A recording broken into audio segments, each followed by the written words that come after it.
আমার মন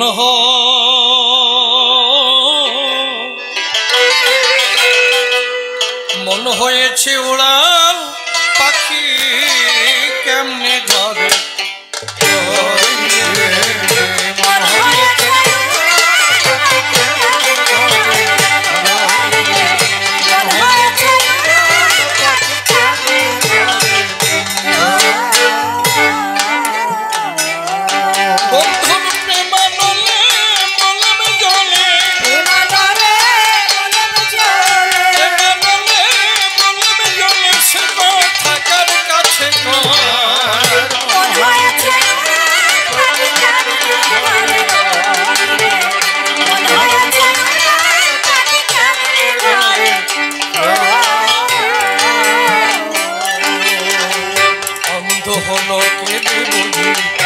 আমার দুনয় যার লাগিয়া নিশি জাগি সে বুঝলো না মন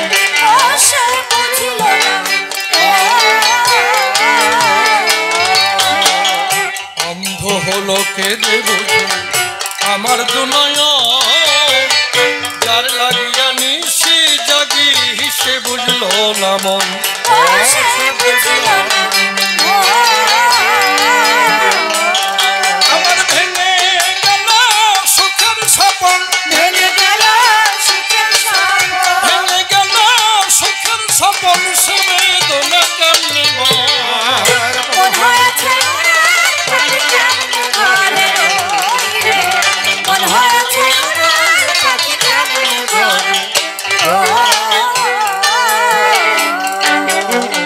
ভালোবাসার এত জ্বালা আগে তো বুঝি না বন্ধুর বিরহে দেহ পুড়ে হলো ছাই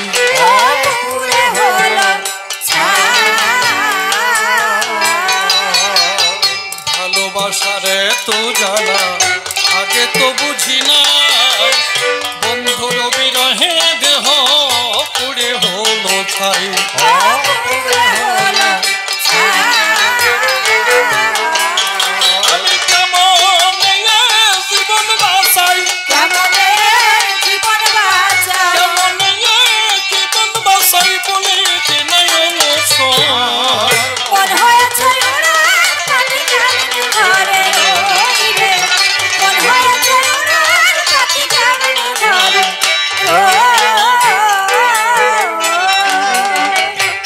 নির্মল বলে মনের মানুষ যারে চলে যায় সে জানে তারে কত জ্বালায় অন্য বোঝা দেয়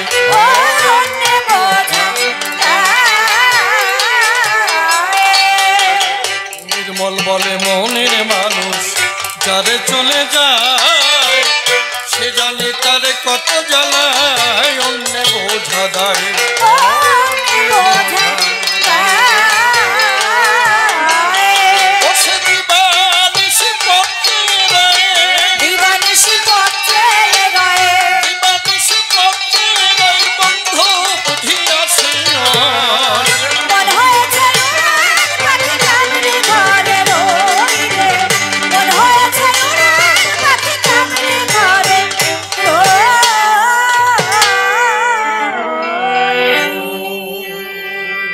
পিতা গুরু মাতা গুরু ভগ্নী গুরু ভ্রাতা গুরুই সর্বভয়ত্রাতা জীবনন্তকালে অধ্যকারে কবিগানে প্রণাম করি শ্রী গুরু অসীমের চরণে তুমি গুরু নিজ গুণে স্থান দিও তব চরণ তলে গুরুর পরে দিয়ে জীবন ভার কাব্য সিন্ধু হব পার অন্তরের একান্ত আকীর্ষণ তাই জয় গুরু বলে ঝাঁপ দিয়ে কাব্য সলিলে তুমি রক্ষা করিও হেমর জীবনের জীবন ভক্ত ভক্তার চরণ ধুলি ভক্তিতে নেই মস্তকে তুলি সেই শুভ আশীর্বাদ করবেন বরিশন এই ভক্তের আশীষ পেলে পরে অসম্ভব সম্ভব হতে পারে শাস্ত্র মাঝারে রয়েছে তার নিদর্শন যাকে ভাবধারায় বলতে গেলে অনেক সময় যাবে চলে তাই তো চিন্তা করলেম দিলে মনশিক্ষার অধিক প্রয়োজন নাই এবার কবি গানের সূত্র ধরে দাঁড়াইয়ে সবার ভিতরে আমি একটা ভূমিকা গ্রহণ করতে চাই কারণ জানেন যত বিজ্ঞ দলে কবি গান গাইতে গেলে দুজনকে দাঁড়াতে হয় দুই দলে। এ কথা নূতন বলে আর বলার কিছু নাই। এবার দুজনে দুটি পক্ষ ধরে দাঁড়াইয়ে সবার ভিতরে আমরা দেখাবো যার যার ভূমিকার বড়াই। তবে নির্মল নামটি করে নাস, আমি দাঁড়াইয়া সভা পাস। শিষ্য প্রেমানন্দ দাসের ভূমিকা যে করিলাম গ্রহণ। আমার বিপক্ষীয় বক্তা যিনি যোগানন্দ গোস্বামী, তিনি তাঁর শ্রীপাদ পদ্মে ভক্তিপূর্ণ প্রণাম করি অর্পণ। এইবার কোথা থেকে আলোচনা বসে শুনুন, সৌধি জনা আমি এক এক করে করি উত্থাপন। বসে শুনুন। নারী নরে গুরু আমায় দীক্ষা দেওয়ার পরে কিছু শাস্ত্র গ্রন্থ ধরে আমার করে করলো অর্পণ। কি মন্ত্রে দীক্ষা দিল সেইটা একটু বলা ভালো। একমাত্র কৃষ্ণ মন্ত্রে আমাকে দীক্ষা মন্ত্র করিল অর্পণ। এইবার শাস্ত্র গ্রন্থ নিয়ে হাতে আমি গিয়ে সাথে সাথে যখন গিয়ে দিলাম দর্শন। ঘুমাতে বেশি পারি না, অন্তরে করি বিবেচনা, একটু এই গ্রন্থ পড়তে হবে এখন। এইভাবে যখন পড়াশোনা করি, খুলে বলি সবার বরাবরই গীতা, ভাগবত, বেদ, বেদান্ত, বসে শুনুন জ্ঞানবন্ত, আমি এইগুলো করি অধ্যয়ন। তা বেদে কি বলছে? স্রষ্টাই শ্রেষ্ঠ। বেদের সার উপনিষদ, উপনিষদের সার গীতা। আমি বলি সবার হেতা। যখন দেখি ওই গীতার পাতারে ভাই, সেখানে দেখি আমার শ্রীকৃষ্ণের উপরে ত্রিজগতে আর কেহ নাই, তাই তো? কারণ অর্জুন যখন বিশ্বরূপ দেখতে চাইল, তখন ভগবান শ্রীকৃষ্ণ কি বলল? ন তুমাং সক্ষসে দ্রষ্টু মনে নৈব সচক্ষুষা দিব্যং দদামিতে চক্ষুষ্পর্শ মে যোগমৈশ্বরম। হে অর্জুন, তুমি তোমার সামান্য চক্ষুর দ্বারা আমাকে দর্শন করিতে পাইবে না। আমি তোমাকে দিব্য চক্ষু প্রদান করছি, যদ দ্বারাই তুমি আমার যোগৌশ্বর্য রূপ দেখো। তখন অর্জুন কি দেখছে? কিরীটিনাং গদিনাং চক্রিনাঞ্চ দুরনিরীক্ষাং সমন্তাদ দীপ্ত নলাগ্ধতিম প্রমম। তুমি কিরীটি, গদা, চক্রধারী, তেজ রাশি স্বরূপ, যেদিকে তাকাই তুমি তেজে অগ্নি সূর্যের সমান, তোমাকে দেখা বা মাপা যায় না। আরো দেখিতেছি অনাদিম ধন্ত মনন্ত বীর্য মনন্ত বাহুং শোষি সূর্য নেত্রম পশ্যামি তাং দীপ্ত হুতাশ বক্তং সতেজসবা বিশ্বমিদং তবম তম। তুমি অনন্ত বীর্যশালী, অনন্ত বাহুধারী, চন্দ্র সূর্য তোমার চক্ষুদ্দায়, তোমার মুখ দীপ্ত অগ্নির ন্যায়, তুমি নিজের তেজে জগৎকে তাপিত করিতেছ। ভগবান কি বললেন? অহমাত্মা গুড়াকেশ সর্বভূতাশয় স্থিত অহমাদিশ্য মধ্যঞ্চ ভূতানামন্তে বচ। হে অর্জুন, আমি সর্বভূতের অবস্থিত আত্মা, আমি তাহাদিগের আদি মধ্য অন্ত। যে তুর সদ্বাণী কর্মাণি ময়ি সংন্যাস্য মৎপ্রা অনন্যৈব যোগেন্মান ধ্যান্তোপাসতে তেষাং মহং মৃত্যু সংসারাৎ ভবামি ন চিরাৎ পার্থ মজ্জাবেশিত চেত সম। যে আমার ভজনা করে, আমি তাহাকে মৃত্যুরূপ সাগর হইতে ত্রাণ করিয়া থাকি। তাহলে ভগবান শ্রীকৃষ্ণের কিন্তু এই শক্তি পাওয়া যায়, এবং গীতার যে পাওয়া যায় যে আমার ভগবান শ্রীকৃষ্ণের উপরে ত্রিজগতে কেহ নাই নাই নাই। এইবার ভাগবতে যখন যাই তখন কি পাই? সেখানে পাই ঈশ্বর পরম কৃষ্ণ সচ্চিদানন্দ বিগ্রহ অনাদির আদি গোবিন্দ সর্বকারণের কারণ। তাহলে যিনি সর্বকারণের কারণ আমার কৃষ্ণ জনার্দন ভাগবতে করেছে লিখন, গীতায় করেছে লিখন যে আমার কৃষ্ণের উপরে কেহ নাই নাই নাই। এইবার জয়দেবের লেখা গীত গোবিন্দ যখন পড়ি রে ভাই, আবার কীর্তন গেয়ে গেল। সেখানে রাধা রানীর শ্রেষ্ঠত্ব পাই। কি কিশোরীর দাস মই প্রীতবাস ইতেক ছন্দ যার, কোটি কোটি জনম করিলে ভজন বৃথাই ভজন তার। চমৎকার। সর্বশাস্ত্র গ্রন্থ একই দিয়েছে সিদ্ধান্ত, ভগবান শ্রীকৃষ্ণের উপরে কেহ নাই। যখন জয়দেবের লেখা গীত গোবিন্দ পড়ি রে ভাই, সেখানে রাধা রানীর শ্রেষ্ঠত্ব পাই। তাহলে রাধাই যদি শ্রেষ্ঠ হবে গুরুদেব, তাহলে রাধা মন্ত্রে আমাকে দীক্ষা দেওয়াটাই ঠিক হবে কি? এইটা দেওয়া ঠিক ছিল না? তা না দিয়ে আমারে কৃষ্ণ মন্ত্রে দীক্ষা দিলে কেন? কি রাধাই যদি শ্রেষ্ঠ হয়, তাহলে আমারে কৃষ্ণ মন্ত্রে দীক্ষা দিলে কেন? এই বেজালে তো তুমি বাতাইছো, পুরো সিটিং বাজি করিস। আরে কপাল রে। তাহলে কি আমি প্রশ্ন করি, যে বাবার কাছে জানতে চাই, বাবা তুমি আমার কথা নিয়েও পরিষ্কার করে বুঝাই দিও। এই প্রথম প্রশ্ন তোমার জানাই, কি গীতা ভাগবত বেদ বেদান্ত দিয়েছে একই সিদ্ধান্ত, ভগবান শ্রীকৃষ্ণর উপরে কেহ নাই নাই নাই। কিন্তু জয়দেবের লেখা গীত গোবিন্দে কেন রাধা রানীর শ্রেষ্ঠত্ব পাই? সর্বশাস্ত্র সিদ্ধান্ত মতে বসে শুনুন শিরুদি সতে, ভগবান শ্রীকৃষ্ণের উপরে কেহ নাই। যিনি সর্বকারণের কারণ, তিনি রাধা রানীর চরণ খানা বন্ধ করেছে বন্ধ। আমি বলি সভাপাস, তিনি রাধা রানীর চরণের আজ হয়ে গেছে দাস। তাহলে বাবা তোমার কাছে আমি জানতে চাই, যে এই জগতে রাধা বড় না কৃষ্ণ বড়, এর একটা পরিশুদ্ধ জবাব আমি চাই। আর এই জগতে যদি রাধা রানীর শ্রেষ্ঠত্ব জয়দেবের গীত গোবিন্দে পাওয়া গেল, তাহলে রাধা রানী যদি শ্রেষ্ঠ হবে, তাহলে এদিকে তুমি কৃষ্ণ মন্ত্রে কেন দীক্ষা দিলে আমারে? এই বেজালটা কেন বাদালি? জবাব চাই। কি হাসির কথা না? এই প্রথম প্রশ্ন গেল হয়ে, কার্যনাই সে কথা কই আর একখানা প্রশ্ন করি আমি উত্থাপন। কি এই যে নিতাই গৌর দুটি ভাই যুগধর্ম করতে এলো বিতরণ, একজন হলো গৃহবাসী আর একজন হলো সন্ন্যাসী। এই দুটো পথ পাওয়া যায়, ঠিক জায়গা পড়েছে না? ভালো কথা বলেছে। তাহলে একজন হলো গৃহবাসী, মহাপ্রভুর ভাবটা কি? ভাবটা কি?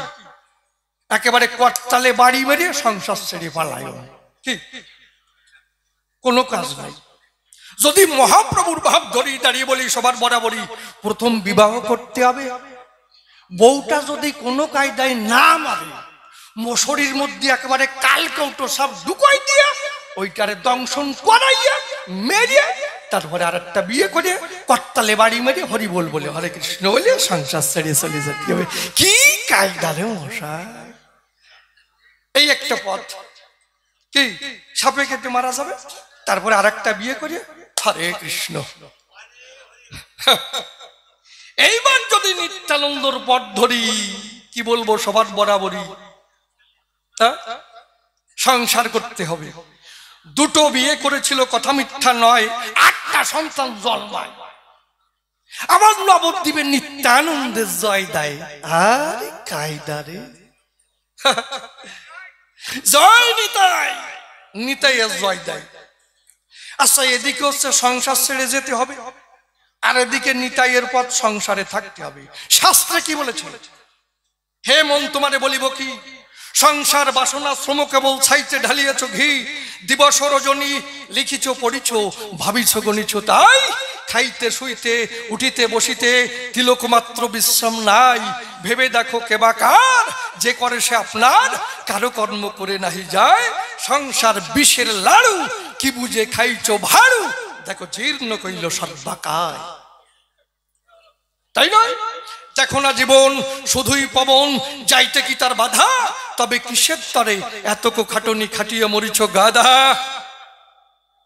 জাতিবিদ্যা মহত্বতার উপজৈবন, এই পঞ্চকণ্টক বলিয়াছে নিরূপণ। ঘৃণা লজ্জা ভয় জিগুপ্সা ও শোয়া, অষ্টপাশ হয় কুলশীল জাতি নিয়া, কাম ক্রোধ লোভ মোহ মদ মাৎসর্য, এই 6 জনা হয় ষড়রূপ উদাহ্য, ওই পঞ্চকণ্ঠ কষ্টপাশ সহ ষড়রিপু যোগে তাই 19 ধরহ, আর মায়াভ্রান্তি এক ধরি বিষেতে গণন, এই বিষে হয় দেহ জ্বালাতন, এই সংসারেই পতন। মাকড়সা যেমন আত্মসূত্রে জাল নির্মাইয়া, তারও ভিতরে থাকে ভোগেরও লাগিয়া, পঞ্চকোষে বদ্ধ আত্মা ঘুরিয়া সংসারে, অনিত্য কর্মের দ্বারা পড়ে পাপের ফেলে, তারপরে ভেদ জ্ঞানে জড়াইয়া যায়। কি শাস্ত্রে এই কথা কয়।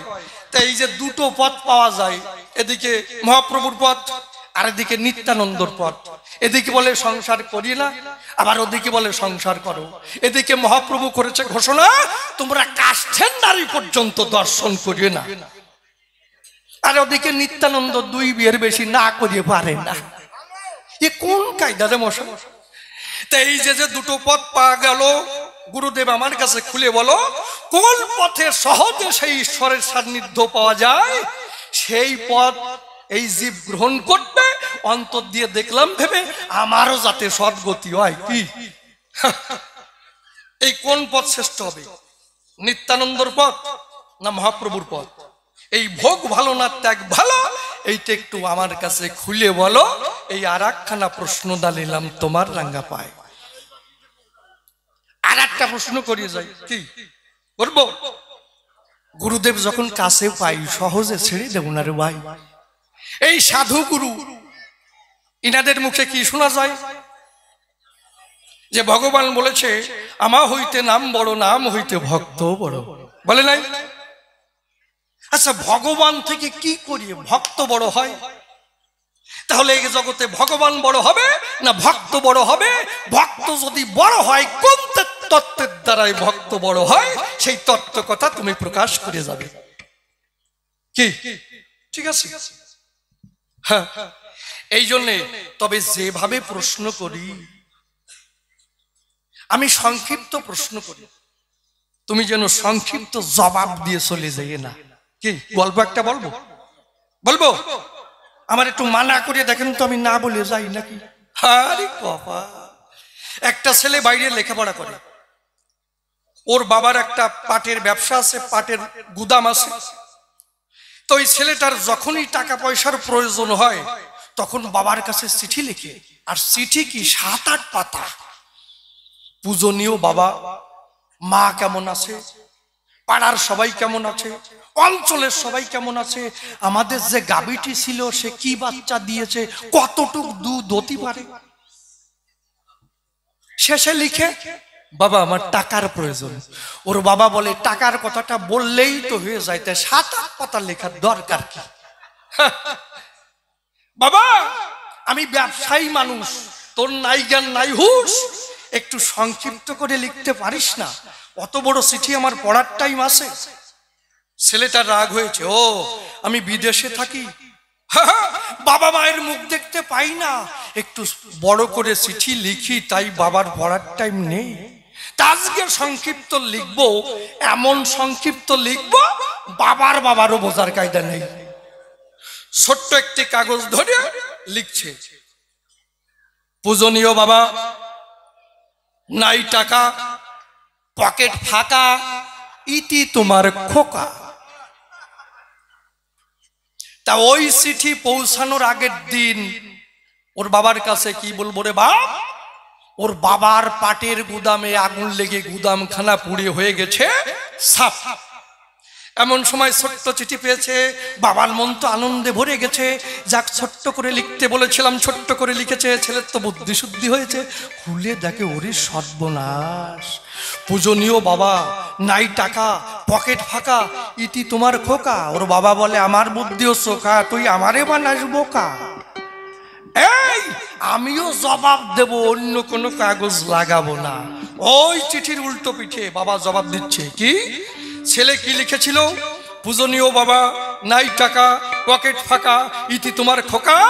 বাবা জবাব দিচ্ছে, স্নেহের দোলাল, গুদাম পুড়ে সাপ, করো মাপ, ইতি তোমার বাপ। তবে তুমি যদি এসে বলো ওই রকম গুদামপুরে সাপ করো মাপ, ইতি তোমার বাপ। তখন তো আমার উঠে যাবে কাপ।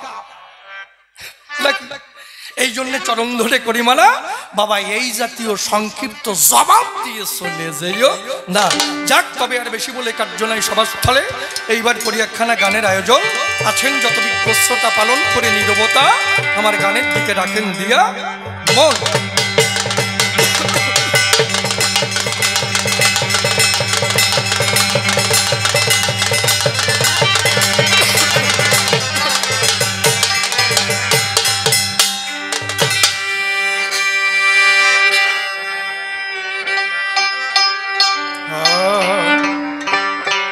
আমি বুঝলাম না যে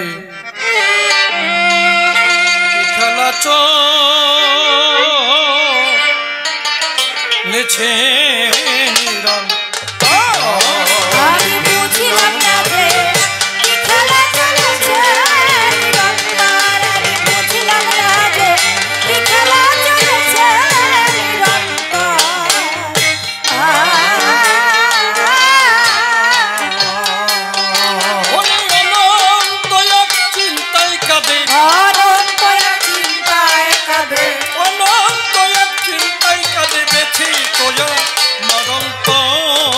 বুঝলাম না যে কি খেলা চলেছে নিরন্তর, আমি বুঝলাম না যে কি খেলা চলেছে নিরন্তর।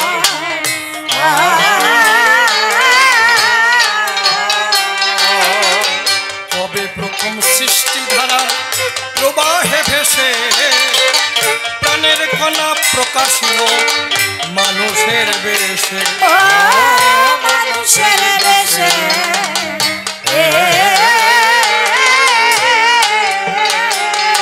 এসব যার ইচ্ছে হয়েছে কেসে, যার ইচ্ছে হয়েছে কেসে, যার ইচ্ছে হয়েছে কেসে নারী খুঁজি বুঝলাম না যে কি খেলা চলেছে নিরন্তর, আমি বুঝলাম না যে কি খেলা চলেছে নিরন্তর।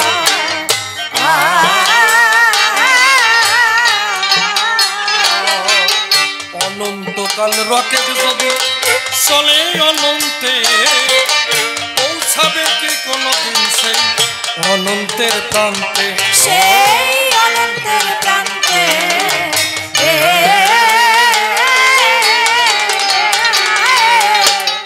অনন্তকাল রকেট যদি চলে অনন্তে, পৌঁছাবে কি কোনদিন সেই অনন্তের প্রান্তে, সেই অনন্তের প্রান্তে।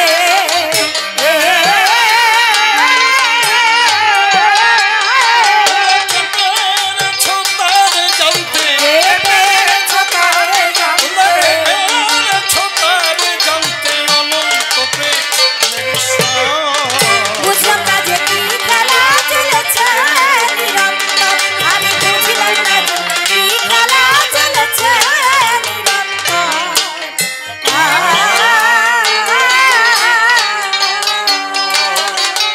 অসীম বলে বুঝতে গিয়ে হয়েছি শান্ত, মনের মানুষ মনে কথা শান্ত, মনের কথা সে জানত,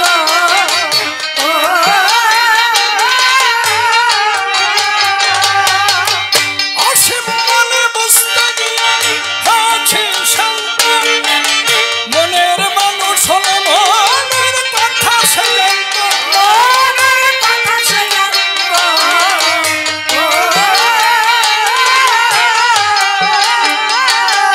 অনন্ত পথের এক পন্থ, অনন্ত পথে এক পন্থ, অনন্ত পথের এক পন্থ সদা কাঁদে এই অন্তর। বুঝলাম না যে কি খেলা চলেছে নিরন্তর, আমি বুঝলাম না যে কি খেলা চলেছে নিরন্তর।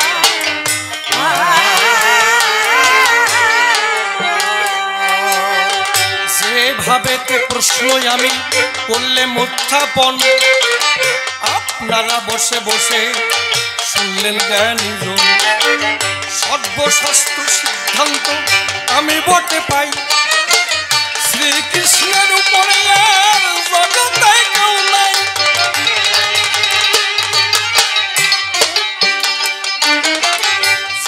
কবিদের লেখা গীত গোবিন্দ যখন পড়ি ভাই, রাধা রানীর শ্রেষ্ঠত্ব সেখানে যে পাই। রাধা বলো না কৃষ্ণ বলো, ব্যাখ্যা তুমি করে বুঝাইতে দিয়ে যাবে সবারই ভিতরে। কোন তত্ত্বের দ্বারাই যদি রাধা বড় হবে, কৃষ্ণ মন্ত্রে কেন করো দীক্ষায় আমায় দেবে।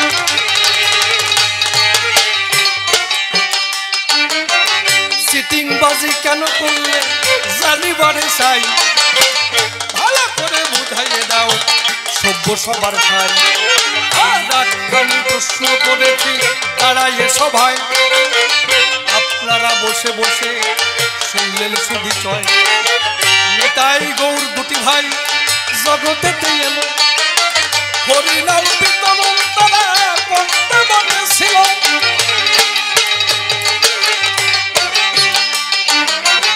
একজন হলো গৃহবাসী, একজন সন্ন্যাসী হয়।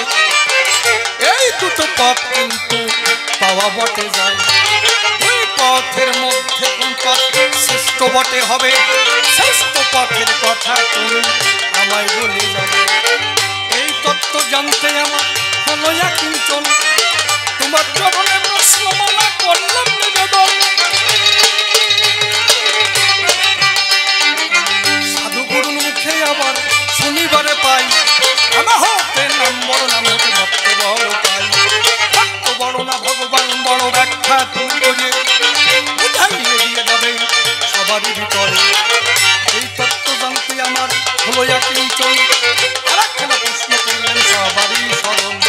প্রশ্নকর্তার বেশি বলা নিষ্প্রয়োজন, আমার মতো ভাব এখানে করব সমাপন। এরপরে গুরুদেব আমার সবাতেই আসবে, তাহার ভাবের তত্ত্ব বলিয়া বলিবে। ওই দেখি এরপরে এসে কোন কথা কয়, কোন ভাবের ভাব ধারায় উঠাইয়ে লয়। অন্তরে অন্তরে হবই আমি সুখী, জবাব দিতে যখন থাকবে না আর বাকি। ওই গুরুদেবের চরণে প্রণতি জানাই, তাহার যাই সবাতে করে জানতাই। গুজরাটি কান্ডারি হয়ে বসে কারো নাই, ভাঙাতারি হলো তারপরে উঠে যায়। ওই দুঃখিত মানে ধরুকারি, ভাঙাতারি হলো তার উঠে যাবে পারি। যাক তবে বেশি বলে নাই প্রয়োজন, আমার মতো ভাবে এখানে করবো সমাপন।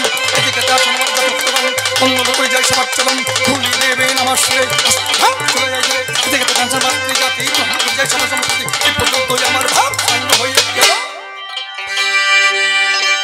যার গুরু গোসাই প্রতি প্রেমানন্দ বদন ভরে একবার হরি হরি বলো।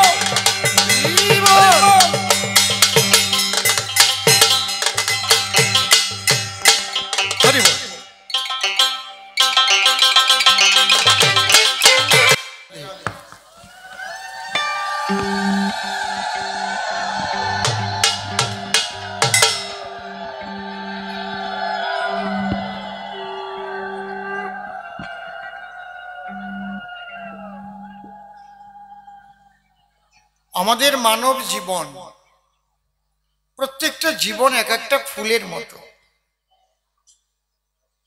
আমাদেরও যেন ফুলের মালা পেয়ে ফুলের দিক তাকিয়ে আমাদেরও যেন মনে থাকে যে গোবিন্দের করুণায় আমরা এক একটা ফুল হয়ে জন্মগ্রহণ করেছি। আমাদেরও যেন সেই গোবিন্দ সেবায় আমরা লাগাতে পারি, তবেই আমাদের জীবন ধন্য হবে। অথবা ভক্ত সেবায় লাগাতে পারি। আর তাই না হলে, তা যদি না করি তাহলে যতই ফুলের মালা পরি কাজ হবে না। মায়েরা, ওমা তোমরা বাড়ি যাবা না? যাও না, বাড়ি চলে যাও। যারা কথা বলছো না তারা বাড়ি চলে যাও, তাহলে আমি খুশি হই। আর যারা থাকবে, কথা বলবে না, তারা থাকবে। ঠিক বললাম কি না? তাহলে কি হবে, তোমাদের যাদের কথা বলতে ইচ্ছা করে তারা যদি বাড়ি চলে যাও, তাহলে এরা সুন্দরভাবে গানটা শুনতে পারে। তাহলে দুটো উপকার হবে, একটা তোমার ঘুম হবে, আর ভক্ত শান্তভাবে গান শুনতে পারবে। কি কায়দা! আর তুমি যদি এখানে বসে কথা বলতে থাকো, তোমার ঘুমটাও হলো না, আর আসরটাকেও তুমি নীরব হতে দিলে না। কত বড় মহাপাপী হলে তুমি! কেন তুমি পাপ জড়াবে? জয় রাধে। তাহলে প্রথম প্রশ্ন করেছে বেদ বেদান্ত শাস্ত্র গ্রন্থ পড়িয়াছি গীতাখানা, ভাগবতেও দেখতে পাই কৃষ্ণের ঊর্ধ্বে বড় নাই। কিন্তু জয়দেব গোস্বামী তার উল্টো কিছু করেছে রচনা। সে রাধারানীর দিয়েছে জয়, এ কি আমার প্রাণের সয়? তাহলে বড় রাধা না কৃষ্ণ দয়াময়? তুমি করো আলোচনা। তুমি হচ্ছ আমার গুরু, তোমাকে দিয়েই আমার ভজন শুরু। কিন্তু একটা শব্দ ভালো বলে নাই, দাঁড়িয়ে বলেছে সবার মাঝ আমি নাকি সিটিং বাস, ওর সঙ্গে নাকি আমি সিটিং বাজি করে খাই। হায় হায় হায়। তারপর একটা গল্প বলে, ঠোকা দিয়েছে তলে তলে। বলে গুরুদেব, ওই যে কোন বাপের ছেলে, সে নাকি বড় করে বাবাকে চিঠি লিখে দেয়। সেই চিঠি দেখার পরে বাবার নাকি রাগ হয়েছে অন্তরে। তাই বাবা বলে, ছেলের ধারে এত বড় চিঠি পড়া আমার কোথায় পাবো সময়? তুই আমার কথা নিবি, ছোট্ট করে টাকা চাওয়ার চিঠি দিবি। এত কথা বলিস কেন বল দেখি আমায়। ছেলে যখন তাই শুনিল, মনে তখন দুঃখ হলো। একটা কাগজ নাকি কুড়িয়ে পেল, ছোট্ট চিঠি করিল লিখন, পূজনীয় বাবা, নাই টাকা, পকেটে ফাঁকা, ইতি তোমার ফুকা। এই চিঠি তার বাবা হাতে পেল যখন, বাবা মনে ভাবে তাই, এত ছোট তো লিখতে বলি নাই। তাহলে তুই আমার খোকা, আমাকে বানিয়ে দিচ্ছিস বোকা, আমারও বুদ্ধি চোখা। তখন বাবা আবার তার উল্টো পিঠে আরম্ভ করলেন লেখা। বাবা কি লিখলেন? স্নেহের দুলাল, গুদাম পুড়ে সাপ, করো মাপ, ইতি তোমার বাপ। এই সুন্দর গল্পচ্ছলে ও কিন্তু আমাকে একটু চাপান দিয়েছে তলে তলে, যে আমি 3টি প্রশ্ন তোমায় করলাম দান, বাবা জবাব দিও যথাযথ। তুমি যেন জবাব দিও না সেই গুদাম পোড়া বাবার মতো, তাহলে কিন্তু কায়দা আছে, তোমাকে ছাড়বো না এই সভাবিদ্যমান। তুমি কি করে বুঝলে যে আমি অল্প একটু জবাব দিয়ে যাব? আমি রাত 2টো বাজাবো, বুঝলে? আমি রাত 2টো বাজাবো, আর তোমাকেও কৃষ্ণ প্রেমের ফুলের মালা দিয়ে সাজাবো, প্রেমানন্দে কৃষ্ণ বলাবো, হরিবল। আমি তোমার কেমন গুরু তা তোমার জানা নাই? আমি কি সিটিং বাজি করে খাই? তোমার কাছে কোনোদিন আমি একটা দক্ষিণার টাকা চাই? তুমি ভেবেছো নাকি আমার বাড়িতে বিষয় সম্পত্তি নাই? আমি কি সেই পেটুক গোসাই? হাসেন তো, আমার কাশও আসে না। এইরকম কথা শিষ্য যদি বলে, কোন গুরুর গা না জ্বলে? শিষ্যের মতো শিষ্য হলে তাকে গুরুদেব প্রণামও দেয়। এক গুরুদেব, তার আবার মোটা একটা পেট, মনে হয় ফারাক্কার গেট। তেমনি ওই শিষ্য বাড়ি ঘুরে ঘুরেই খায়, বসে শোনেন নরনারী। ওই গুরুদেবের বড় বড় চুল আর দাড়ি, আর চেহারাটা কালো, কালোর মধ্যে আলো। কালো হলেই যে মানুষ খারাপ তা নয়, যেমন আপনি কালো, কেমন জ্বলতেছে একটা চাঁদের আলো, এখানে ঝিকঝিক ঝিকঝিক করে, ভাই কি আনন্দ পা। তাই গুরুদেব শিষ্য বাড়ি গেছে, সেদিন শিষ্য বাড়ি নাই, শিষ্যানি আছে। শিষ্যানির আবার একটা ছোট ছেলে আছে। ওই মায়ের স্তন সুধা ছাড়ার সময় হয়ে এসেছে এই টাইমে। অনেক বাচ্চারা 3 বছর পর্যন্ত মায়ের দুগ্ধ পান করে, করে না? করে কিনা?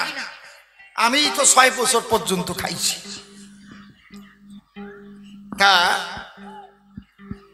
এখন ওই গুরুদেবের যখন হয়েছে গমন, শিষ্যানির একটু মন উচাটন। ঠিক আছে, বারান্দায় গুরুদেবকে করিয়েছে বিছানা পেতে শয়ন। ওমা শোনো, রসের কথাটা আগে শোনো, আগে একটু রস দেই, তারপরে কষ আছে। বারান্দায় এই সব ভুড়ি নিয়ে গুরুদেব শুয়ে আছে, কালো চেহারা, চুল মাথা ভরা, দাড়ি মুখ ভরা।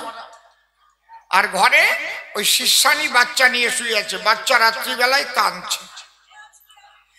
ওই কান্না থামাবার জন্য ওই শিষ্যের বউ ওই বাচ্চাটাকে বলছে, চুপ কর, যদি চুপ না করিস ওই বারান্দায় বুনো শুয়োর শুয়ে আছে, ধরায় দেব।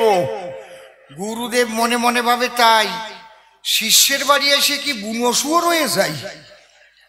এইরকম আলাপ তো শুনি নাই। আবার যখন কান্না করে ওই বউটা বলে বারে বারে, চুপ কর, ওই বারান্দার পর বুনো শুয়োর শুয়ে আছে, ধরাই দেব। গুরুদেব আর ঘুমায় নাই। যখন ভোর হয়ে গেছে ঝোলা কম্বল নিয়ে হাঁটা দিছে। শিষ্যের বউ গিয়ে সামনে দাঁড়িয়ে বলছে, গুরুদেব তোমারে করিমানা, এই বাড়ির থেকে দুটো না গিলিয়ে তোমারে যেতে দেব না, গিলিয়ে। গুরুদেবকে সবাই বলে, গুরুদেব দুটো সেবা করে যাবেন, আর কি হতচ্ছাড়ি বলে না গিলিয়ে যেতে পারবেন। আলাপ কি ওইটার মতো আলাপ, আমারে কয় চিটিং বাজ। গুরুদেব করে মানা, তোর বাড়ি খাবো না। তুই আমারে বুনো শুয়োর বললি কেন? বলে, না বাবা, ওটা কথার কথা, উদাহরণ। কয় দে দুটো করি রন্ধন। রান্না করবার তরে 15 বছর পুরানো ছোলার ডাল ছিল ঘরে, ছোলা। ওই গুরুদেব যখন কড়াইয়ের ভিতরে দিয়ে জাল দিচ্ছে, 3 ঘন্টা জ্বালানোর পরে ওই ব্যাঙের চোখের মতো পাকাই আছে, একটাও গলে না। বলে, আমা 3 ঘন্টা জ্বালাতে জ্বালাতে উচাটন হলো মনটা, কিন্তু এ ঘন্টা গলে তো না। ওই তখন শিষ্যের বউ কয়, গুরুদেব আর একটু জাল দাও, জাল দিলে গলিয়ে গু গু হয়ে যাবে। কই কি সর্বনাশের কথা, আমি হচ্ছি ওর গুরু পিতা, আর আমার সেবা দেবার সঙ্গে গুয়ের কথা? না, তোর বাড়ি আর খাবো না। এই বলে যখন হাঁটা দেশে শিষ্য ছোট একটা ইলিশ মাছ হাতে করে বাড়ি ঢুকছে। গুরুদেব রাগান্বিত হয়ে ঝোলা কম্বল নিয়ে কোথায় যাচ্ছেন? বলে, তোর বাড়ি আর জীবনে আসবো না। তোর বউ আমাকে বলেছে প্রথম বুনো শুয়োর, তারপরে আমারে ডাল দিয়েছে, সে ডাল গলে না মোটে। আমি বলেছি বউ মায়ের নিকটে, মা জাল 3 ঘন্টা জাল দিলাম, তাও যদি না ফোটে সেই ডাল খাওয়া যায়? তোর বউ বলছে আর একটু জাল দাও, গলিয়ে গু গু হয়ে যাবে। এইরকম কথা, এরকম কথা। ডালের সঙ্গে সেবার বস্তুর সঙ্গে গুয়ের তুলনা, এ মানা যাবে না। গুরুদেব তোমার লাঠিখানা দাও তো। গুরুদেব তো বুড়ো মানুষ, লাঠি আছে হাতে। শিষ্য বলছে, দাও গুরুদেব, ওই লাঠি আমার হাতে দাও, এখনই বাড়ি যাব, ওই রে ওরে পিটাবো, পিটাইয়ে হাগাবো, আর সেই গু তোমারে খাওয়াবো। গুরুদেব কই, কইস কি? ও শুধু তুলনা দেশে আর তুই খাওয়াবি? সেই রকম শিষ্যটা কয়, আমার সঙ্গে চিটিংবাজি করলে কি কারণ? আবার কুচকুচ করে হাসতেছে। তোমার আজকে গোষ্ঠীর শ্রাদ্ধ করবো, দাঁড়াও। কি বাবা, আছেন তো আপনারা নাকি? রাধে রাধে, জয় রাধে। দেখা যাক। বাহ, এই তো এই তো এই যে গন্ডগোলের কয়টা আস্তে আস্তে ফাঁকা হয়েছে। বাহ, খুব ভালো। যাও যাও।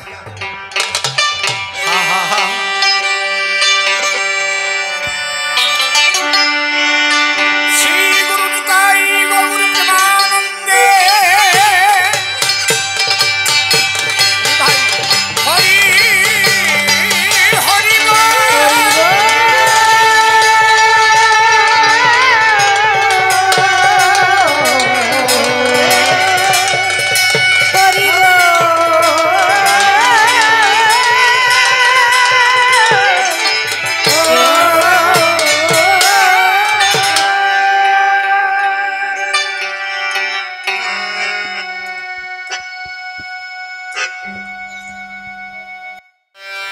যদি তোমার জীবনে সাধন ভজন করতে হয়, আন কথায় কান দেবে না। গুরু যে বাক্য দেবে সেই বাক্য অক্ষরে অক্ষরে পালন করবে। ছোট অনেকে অনেক কথা বলবে, তাতে যখন তোমার মন চঞ্চল হয়ে উঠবে, পরিবর্তন হবে, তোমার দ্বারা সাধন ভজন হবে। সাধক কবি পাগল বিজয় সরকার তিনি তার একটা গানে বলেছেন,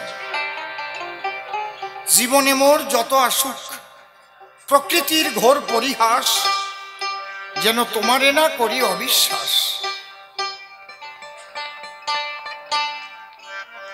যে যেমন যুক্তি দিক, যে যেমন তর্ক করুক না কেন, আমি জানবো আমার গুরুদেব আমাকে যে বাক্য দিয়েছে আমি সেই বাক্য অনুপাতে চলব, তাই না হলে সাধন ভজন হয় না। তাই আমার গান,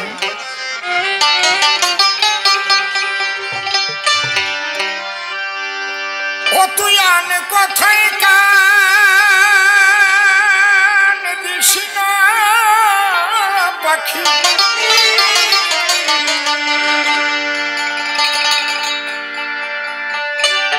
ও তুই আন কথায় কান,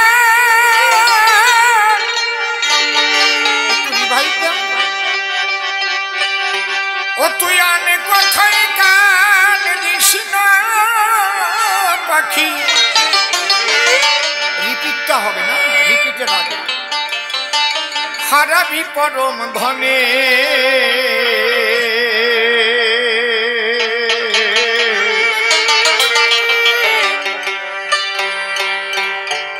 আমার মনে পাখি বলে কৃষ্ণ কথা, বসে হৃদয়ে নিকুঞ্জ বনে, আমার মনে পাখি বলে কৃষ্ণ কথা, বসে হৃদয়ে নিকুঞ্জ বনে, আমার মনে পাখি বলে কৃষ্ণ কথা।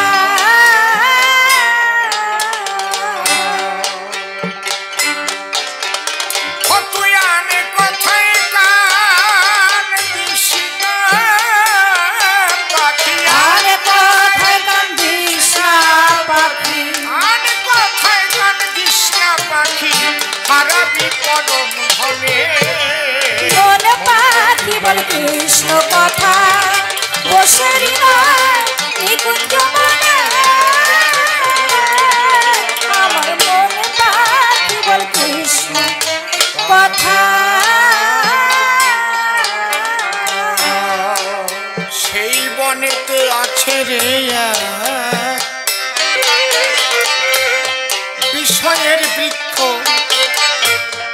ভুলেও যেন তাহার দিকে করিস না লক্ষ্য। ও করিস না লক্ষ্য, ও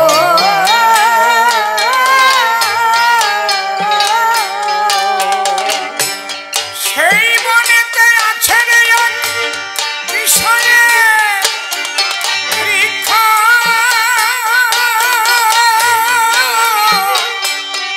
ভুলেও যেন তাহার দিকে করিস না লক্ষ্য। ও করিস না লক্ষ্য, ও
মৃত্যুঞ্জয়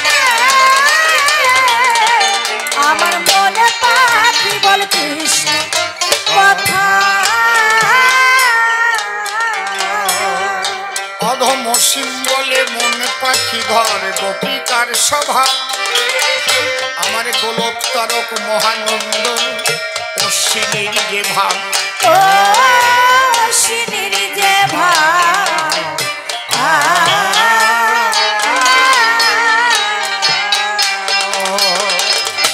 অধম বলে মন পাখি ঘর গোপিকার সভা গোলক তারক মহানন্দ অশ্বিনীর যে ভাব ও শিনির যে ভাব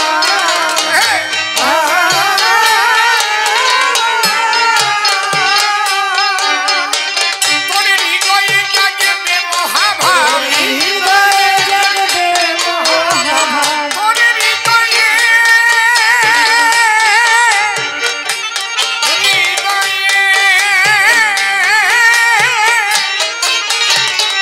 হৃদয়ে জাগবে মহাভাব আমার হৃদয়ে জাগবে মহাভাব ভব পাগলার স্মরণে মনে পাখি বলে কৃষ্ণ কথা বছর হৃদয় মৃত্যুঞ্জয়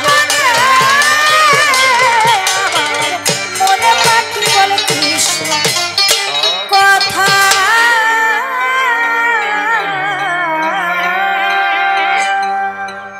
রাধা কৃষ্ণের যুগল পদ্ম হৃদ পদ্মে করিয়ারাধ্য শুদ্ধ চিত্তে প্রণতি জানাই সাধুগুরু বৈষ্ণব হেরি আর যত পুরুষ নারী আমার ভক্তিপূর্ণ প্রণাম গ্রহণ করিবেন সবাই। মানুষকে প্রণাম দিলে সে প্রণাম ঈশ্বরে মিলে সর্বশাস্ত্রে তাহার প্রমাণ পায়।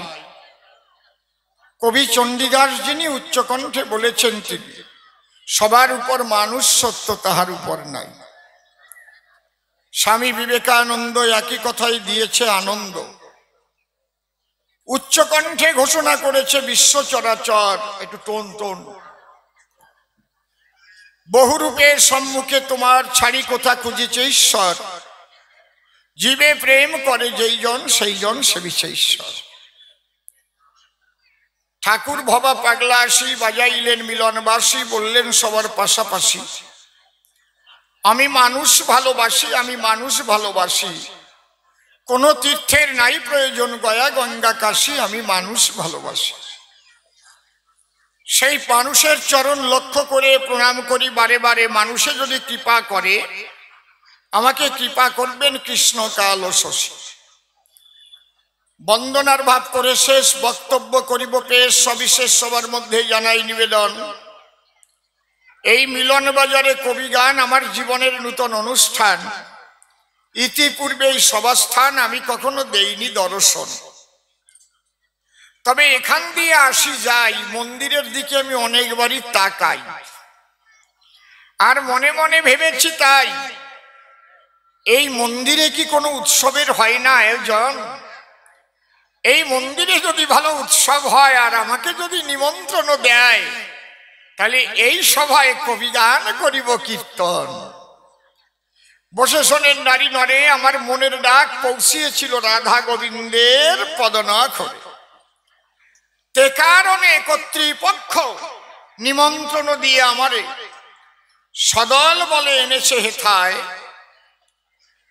তবে এত রাত্রে অনুষ্ঠান অনেকেই তো বাড়ি চলে যান। আমি লিটনের কাছে আগেই বলেছিলাম তখন দেখবি রাত 12টা যখন বেজে যাবে আসরখানা ধীরে ধীরে ফাঁকা হবে, কারণ মানুষের এত ধৈর্য আগের মতো নাই এখন। রাত্রি যখন বাড়ে মানুষের ধৈর্য চ্যুতি ঘটে পড়ে। এর বিভিন্ন কারণ আছে সংসারে, কারণ আমরা যে খাদ্যখানা এখন করি ভক্ষণ আপনাদের আছে জানা, আমরা সলিড খাদ্য তো আর পাই না, ওগুলো বিভিন্ন রকমের রাসায়নিক সার দিয়ে হয় উৎপাদন।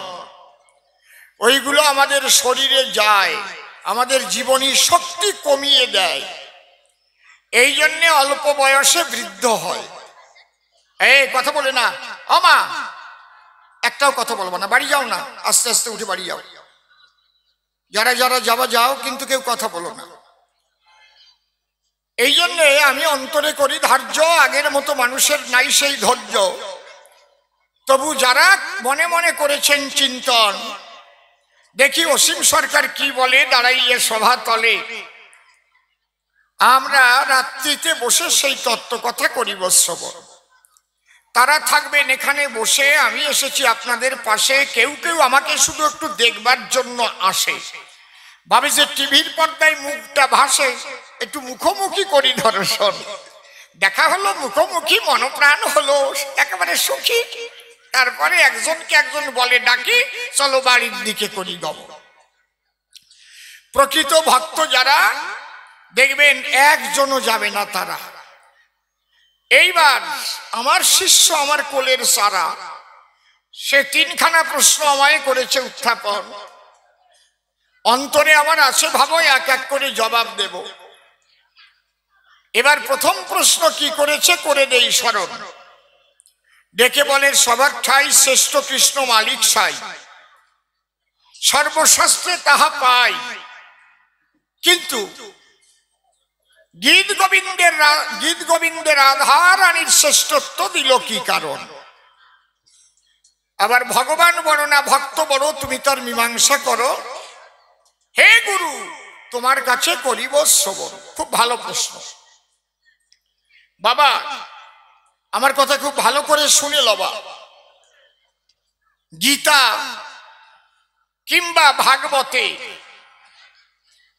কলম ধরে বেদব্যাস যা লিখেছেন নিজের হাতে, কখনো তা মিথ্যা কভু নয়। ঈশ্বর পরম কৃষ্ণ সচ্চিদানন্দ বিগ্রহ অনাদিরাদি গোবিন্দ সর্বকারণে কারণম দিয়েছে পরিচয়, একদম ঠিক। এবং তুমি যে গীতা গ্রন্থ ধরে দিয়েছ সিদ্ধান্ত, বসো, তাও বেঠিক কবু নয়। কিন্তু একটা কথা আছে,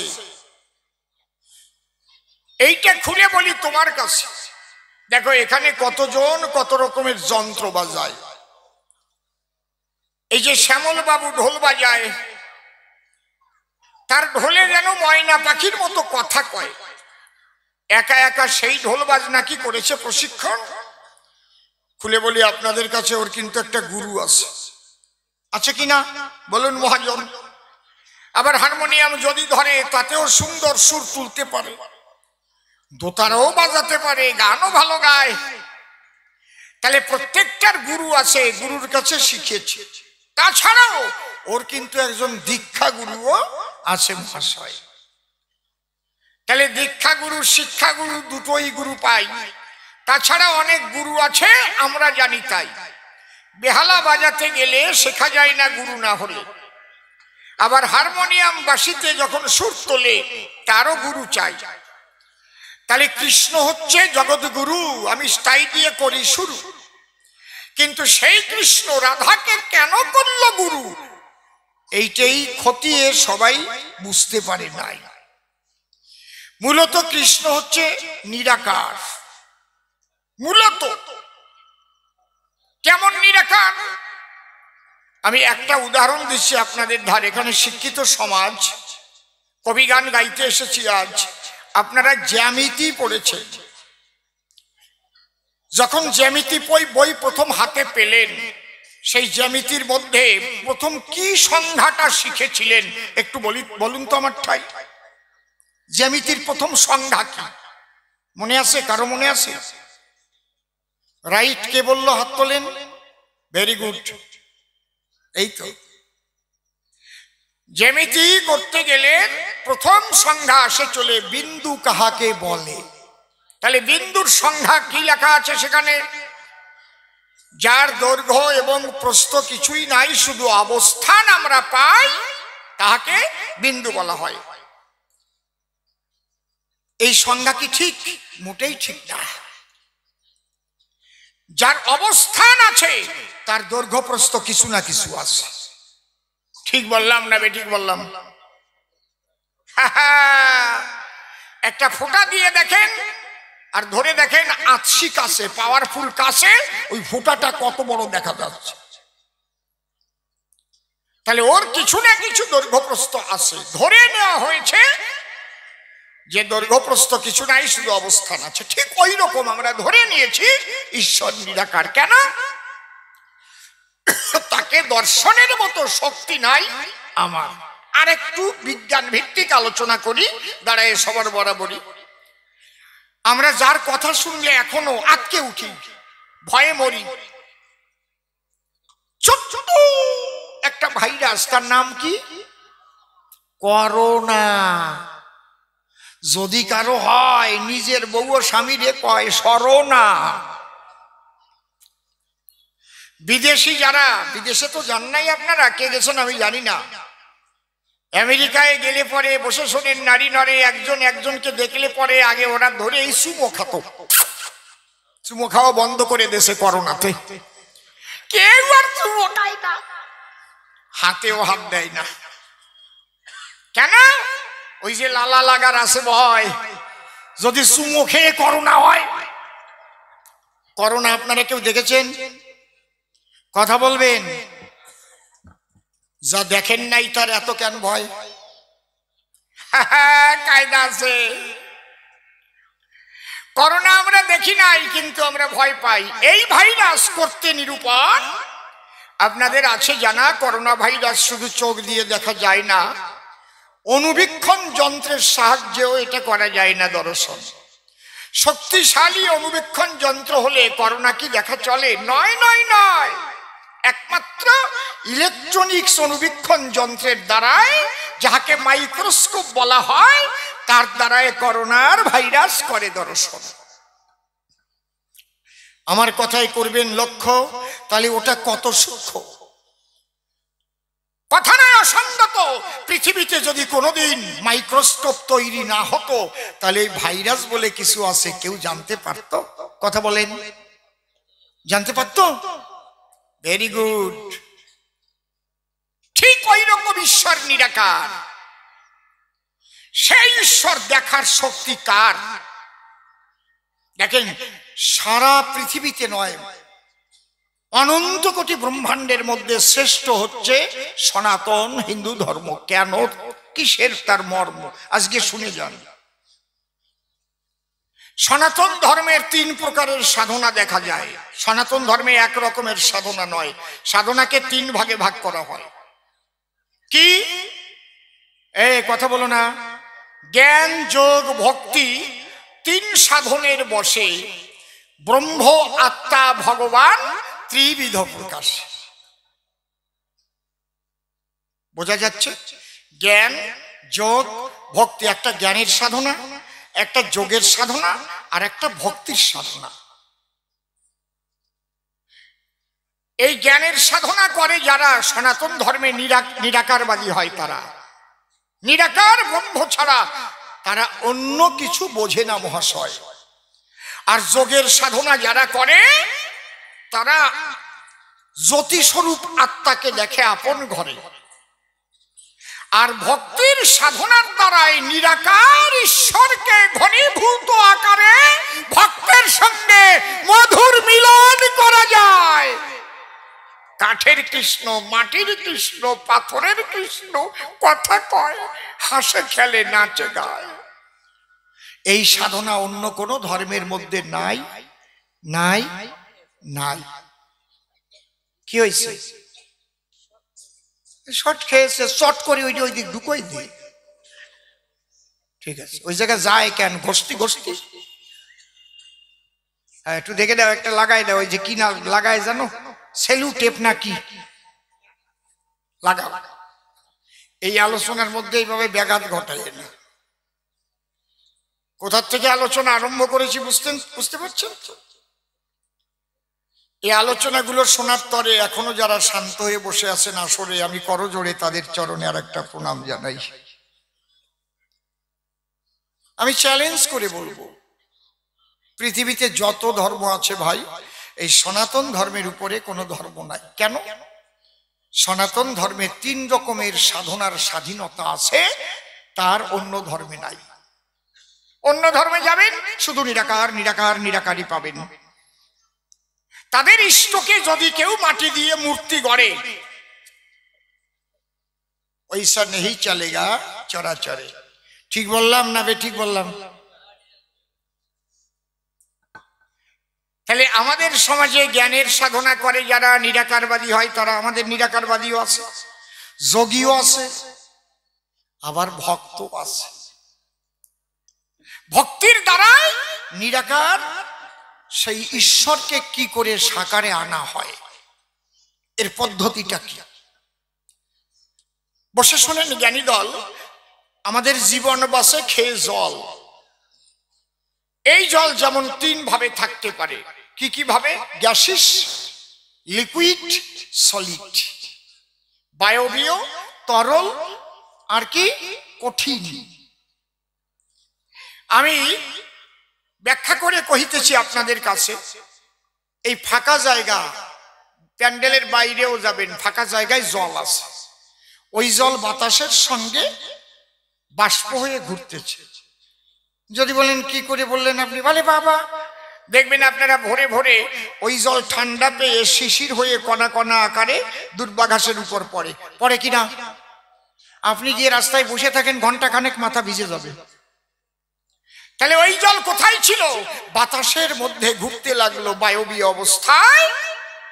ঠান্ডা যখন একটু পড়ে ওই জল কণা কণা আকার ধরে গুড়ি গুড়ি গুড়ি গুড়ি হয়ে শিশির আকারে পতিত হয়।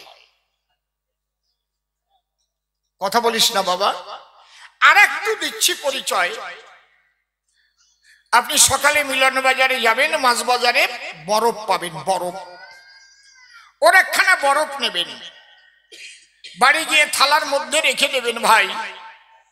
ওইটা রোদ্রে দিলে দেখবেন কিছুক্ষণ পরে ওই বরফটা যাবে গলে, থালাটা ভরে যাবে জলে। মিথ্যা বলি নাই, ঠিক তো? ওই জল হাড়ির মধ্যে দিয়া কোন উনুনের উপরে দেন চাপাইয়া কিছুক্ষণ যদি আগুন দিয়ে জ্বালানো যায়, কিছুক্ষণ জ্বালালে পরে জল কি থাকবে আর হাড়ির ভিতরে? ধীরে ধীরে বাষ্প হয়ে উড়ে উড়ে আকাশে বাতাসের সঙ্গে মিশে যায়। তাহলে জলের তিনটি অবস্থা দেখলাম, একটা কঠিন, একটা তরল, একটা বায়বীয়। তাহলে বায়বীয় জল কখনো কঠিন হয়? এখনো হিমালয়ে গেলে পরে গিয়ে দেখবেন হিমালয়ের উপরে সেখানে বরফের চাদর পড়ে আছে সুনিশ্চয়। কেন? যখন তাপমাত্রা মাইনাসে নেমে যায়, মাইনাসে নেমে যায়, তখন কিন্তু জল বরফ হয়, কঠিন হয়। ঠিক যেমন এই যে মানুষের মন, এই মনের চাহিদা যখন একদম মাইনাসে চলে যায়, কি লিখেছে শাস্ত্রের পাতায়? অন্যান্যাভিলাষিত শূন্য জ্ঞান কর্মধনাবৃতং আনুকূল্যেন কৃষ্ণানুশীলনং ভক্তির উত্তমা। আমি বলি সভাপাশ ছেড়ে দিয়ে সকল অভিলাষ যদি কৃষ্ণপিতবাস পাইবার জন্য হা হুতাশ করে কান্দে সর্বদায়, প্রেমানন্দে হরি বলে ভাসিয়া দুই চোখের জলে ওই গোবিন্দকে পাবে বলে সমস্ত কিছু কৃষ্ণ চরণে বিসর্জন দেয়। একেবারে মাইনাস হয়ে যেতে হবে। যেমন তাপমাত্রা মাইনাস না হলে পরে জল কি আর বরফ হতে পারে? তেমন সে থাকে নিরাকারে। তাকে যদি সাকারে কথা বলাতে হয়, জাগ্রত করাতে হয়, ঘনীভূত করতে হয়, তাহলে মনের থেকে সমস্ত কিছু মাইনাস করে তারপরে ডুব দিতে হয় প্রেম সাগরে। হরিবল হরিবল। এর একটা উদাহরণ দিতে বাসনা আছে আমার চিতে, কারণ আমি সিদ্ধান্ত দিলাম সভাতে উদাহরণ যদি না দিতে পারি তাহলে বিশ্বাস করবে না নরনারী। রামদাস নামে একজন কৃষ্ণ ভক্ত ছিল। সে রামা পাগল বলে সমাজে আখ্যা পেল।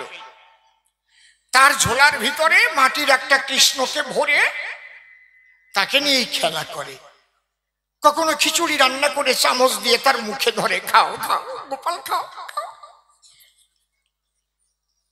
আবার কখনো মাখন এনে কৃষ্ণের মুখে দেয় সযতনে, দুই নয়নে জলেও ধারা ভরে, খাও। হায় রে আমার প্রাণের গোপাল, তুমি কি খাবে না গোপাল? খাও খাও। এই পাগলের মতো ঘুরে ফেরে অবিরত। এই ভাব দেখে লোকে সততারে পাগলা রামদাস কয়। একদিন কিছু লোক এসে ডাক দিয়ে বলে রামদাসের পাশে আসতে, আবার কথা হচ্ছে কেন? একদম কথা যারা বলবা বাড়ি চলে যাবো, আমি পাও ধরে কই, চুপচাপ শোন। রামদাসের কাছে কয়, এই মাটির কৃষ্ণ পূজা করলে কি হয়? আছে না একদল ভারতবর্ষে মাটির প্রতিমা ভেঙে ফেলায়, আরো তো বাংলাদেশে আরো আছে। যারা এই তত্ত্ব খোঁজে না, এই তত্ত্ব বোঝে না, তারাই এটা ভেঙে ফেলায়। কিন্তু এর মধ্যে কি তত্ত্ব যে নিহিত রয়, তারা যদি জানতো তাহলে এটা মানতো। জয় রাধে। এইবার এই রামদাস খুলে বলি, তোর পাশ কি? এই তুই মাটির কৃষ্ণকে কি খাওয়াস? ওর মুখে জল দিলে মাটির কৃষ্ণ যাবে গলে, তাকে ঠিক পাস? কয় না না না, আমার মাটির কৃষ্ণ নয়, আমার কৃষ্ণ কথা কয়, বাঁশি বাজায়, হাসে খেলে নাচে গায়। বলে তোর কৃষ্ণকে দেখাতে পারিস? হ্যাঁ দেখাতে পারি, আমরা দেখতে চাই। দেখা এ সময় মাঘ মাস, প্রচন্ড শীতের সময়। রামদাস ডেকে বলে, কৃষ্ণকে দেখতে হলে আমার সঙ্গে ফাঁকা মাঠে তোমরা না গেলে দেখা সম্ভব নয়। অন্তরে আছে ভাবো, আমি যেভাবে কৃষ্ণ কৃষ্ণ বলে ডাক দেব, সেইভাবে তোমাদেরও ডাকিতে হবে সুনিশ্চয়। বলে ঠিক আছে। সকলে গ্রামের সবাই মনে ভাবে রামদাস কৃষ্ণকে দেখাবে। কৃষ্ণ দেখতে কার না ইচ্ছা হয়? হাজার হাজার লোক একত্রে ফাঁকা মাঠের ভিতরে, কোনো প্যান্ডেল ট্যান্ডেল নাই সেই জায়গায়। সবাই যখন রামদাসকে ঘিরে দাঁড়ায় আছে নারী নরে, রামদাস হাত তুলে উচ্চস্বরে ডাকে, কোথায় কৃষ্ণ দয়াময়? দেখা দাও, দেখা দাও ঠাকুর, তুমি আছো কত দূর? কয় ঠাকুর, একবার শোনাও তোমার বাঁশির সুর, এসো দয়াময়। এবার সবাই ওর মতো কি ডাকতে পারে নাকি? ভঙ্গি করতেছে আর কি, হাত তুলে দেখা দাও, দেখা দাও, ভঙ্গি করতেছে আর কি। ঘন্টা দুই যখন হয়ে গেল, এক এক করে এইরকম ফাঁকা হতে লাগলো। বুঝতে পারছেন কি বলছি? একে অপরকে বলে তখন বাড়ির দিকে চলো। এই মাঠের মধ্যে থাকলে পরে যদি চিকুন গুনিয়ে জ্বরে ধরে, এর মতো পাগল কৃষ্ণ দেখাতে পারে নাকি বলো? সবাই চলে গেছে, ও কিন্তু কাঁদতে কাঁদতে অজ্ঞান হয়ে পড়িয়াছে। পরনের বসন খুলে উলঙ্গ অবস্থায় হা কৃষ্ণ বলে ভাসিয়া দুই চোখের জলে রামদাস পাগলে ভূতলে ভাব সমাধি অবস্থায়। ওর তখন বাহ্যিক জ্ঞান আর নাই। রাধারানী ডেকে কয়, হে কৃষ্ণ দয়াময়, তোমার রামদাস যে মাঠের মধ্যে পড়ে আছে অজ্ঞান অবস্থায়, তুমি যাও না কি কারণ? অমনি কৃষ্ণ কালো শশী ডেকে বলে, রাই রূপসী, তোমার করুণা না হলে আমি কৃষ্ণ কালো শশী দেখা দিতে পারি না সেথায়। তুমি যখন করুণা করে নির্দেশ দিলে মোরে বাসিখানা করিয়া করে, অমনি কৃষ্ণ নট মরে ওই মাঠের মধ্যে গিয়ে হয়েছে উদয় আমার কৃষ্ণ জগন্নাথ। রামদাসের গায়ে যখন সোয়ালো হাত, সঙ্গে সঙ্গে রামদাস পূর্ণ শক্তি পায়। রামদাস বলে আখি মেলে, হে কৃষ্ণ তুমি এলে, দেখো তোমাকে দেখবে বলে হাজার হাজার মানুষ ঘিরে আসে এই জায়গায়। কৃষ্ণচন্দ্র বলে তাই, ওরে রাম চেয়ে দেখ কেউ নাই, সবাই গিয়ে বাড়িতে যার যার খাটেতে ঘুমায়। ওরাও দেখতো পেত যদি তোর মতো ওরা প্রেম স্বরে ভক্তিতে নাগ দিত, তাহলে ওদেরও কৃষ্ণ দর্শন হতো।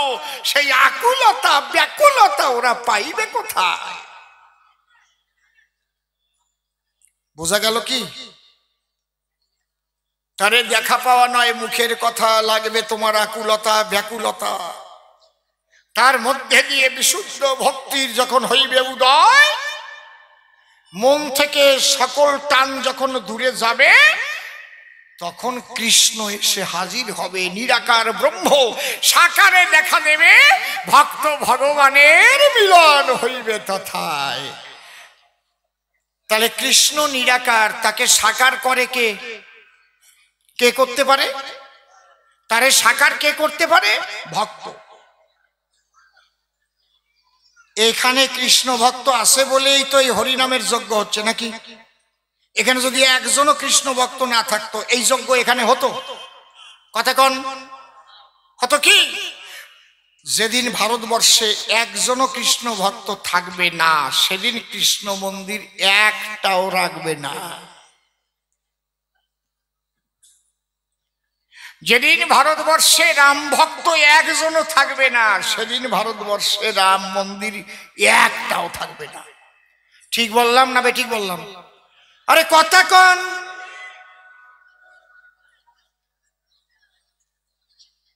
এই জন্য ভগবানটা কি? ভগবান হচ্ছে বাইদা ভক্ত, অবদা ভক্ত, ফর্দা ভক্ত। ভগবান ভক্তের দ্বারা, ভক্তের জন্য, ভক্তের ভগবান। ভক্ত আছে বলে ভাসিয়া দুই চোখের জলে সেই নিরাকার ব্রহ্মকে ভক্তিতে না দিলে ভক্তের সামনে তখন ভগবান হয় অধিষ্ঠান। ধরো আমার কথা ধরো। এই জন্যে ভক্তির দেশে ভক্ত বড়, ইহাই তত্ত্বের সমাধান। তাহলে ভক্ত বড় কিসে? ভক্ত থাকে ভক্তির দেশে। এই ভক্তির নমুনা কোথায়? এই ভক্তির নমুনা কোথায়? নমুনা ভক্তের চিত্তে বিশুদ্ধতায়। ভক্তি তারই জানিতে পারে চরিত্র পবিত্র রেখে যে সত্যকে রক্ষা করে চলে চরাচরে। এই ভক্তি তারই জাগিতে পারে। এই জন্য বলছে সত্য রূপাং পরম ব্রহ্ম সত্য হি পরমং তপ সত্য মূলা ক্রিয়া সর্বা সত্যাৎ পরতর নহি ন তপ তপৈত্যাহু ব্রহ্মচর্য তপোত্তমম ঊর্ধ্বরেতা ভবেজ্জস্তু ন দেব সতু মানুষ। বসে শোনেন নারী নরে, সেই ভক্তি পেতে গেলে পরে কতগুলো আনুষঙ্গিক জিনিস রক্ষা করে তারপরে সেই ভক্তি করতে হয় অর্জন। প্রথমটা চরিত্র গঠন। আমি বলি সভায় অত্র যে মানুষ অসৎ চরিত্র তার দ্বারা হবে না সাধন ভজন। সত্যকে রক্ষা তুমি করো সর্বক্ষণ। যে অসত্য কথা বলে তার দ্বারা কি সাধন ভজন চলে?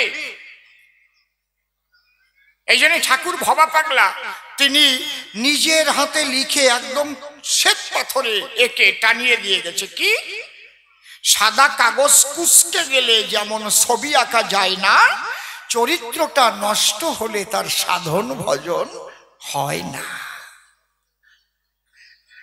তিনি গানের সুরে লিখে গেলেন তাই সত্যকে রক্ষা করা চাই, তাই না হলে প্রেম হবে না। কি কইতে শিখো সত্য কথা, এতে যদি হয় তোর মরণ অমর ফুলে রইবে গাথা। সত্যের জয় চিরকাল, ঝড় তুফানে ভাঙে না হাল।